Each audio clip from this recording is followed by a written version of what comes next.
But, you know, you give credit to Broner for, you know, fighting a bigger guy. He's fought some big guys. Broner has, you know.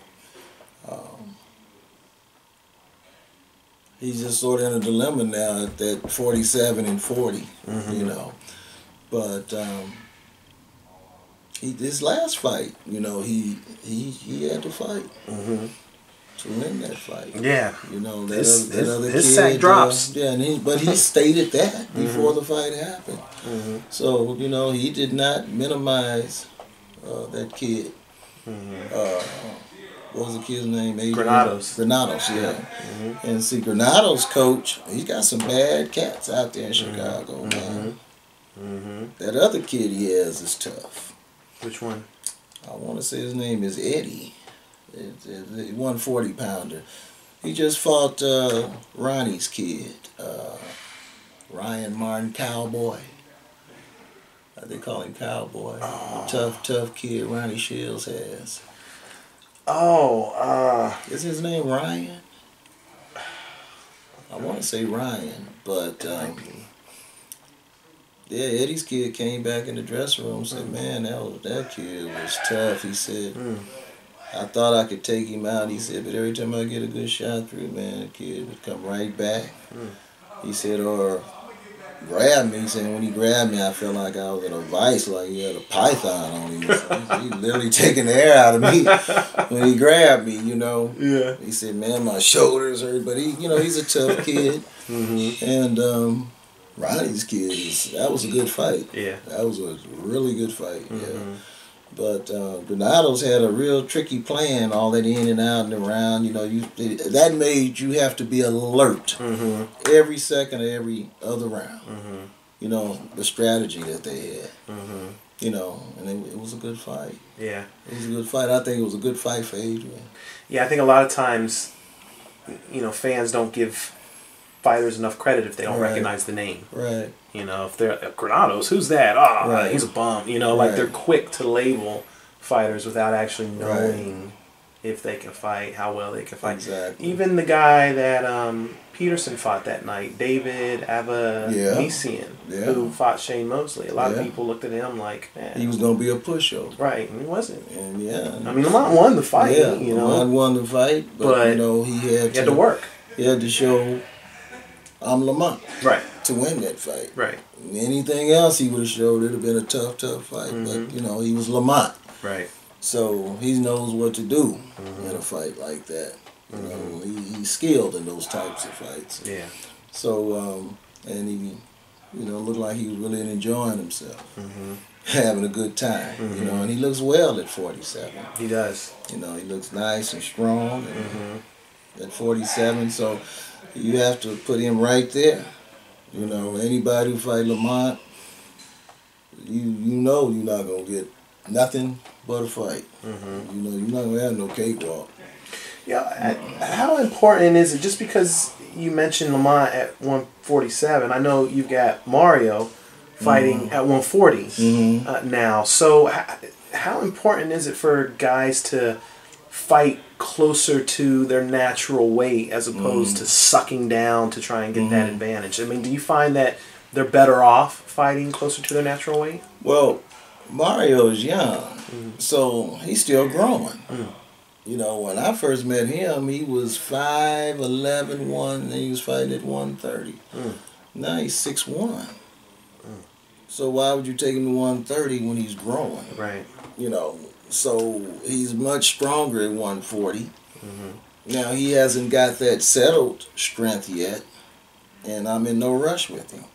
But because he's young and still growing, he might only stay in 40 for a short period of time. Who knows?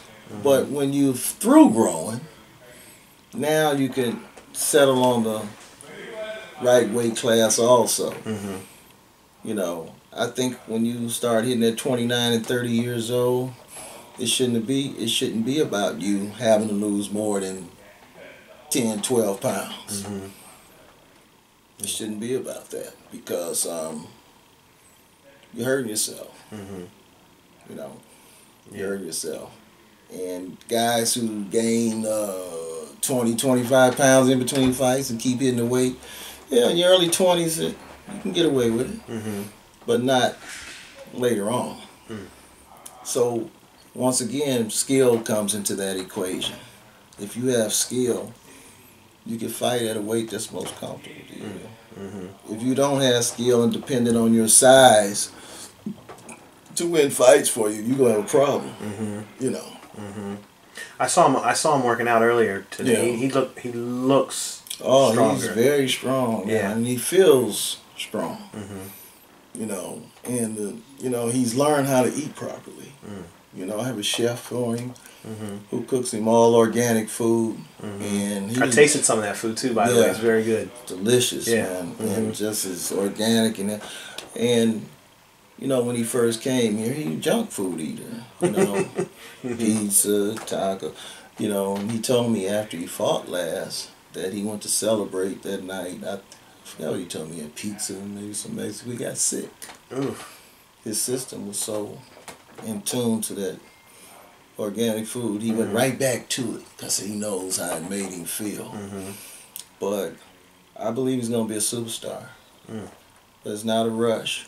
But he's going to be a handful because he's not only tall, he's got an urban style about him because he started at an urban gym. He didn't start at a Hispanic gym, so he has another flavor about him. Not to discount the other, right? Of course, because that's proven to be a winning style and a great style also. Right.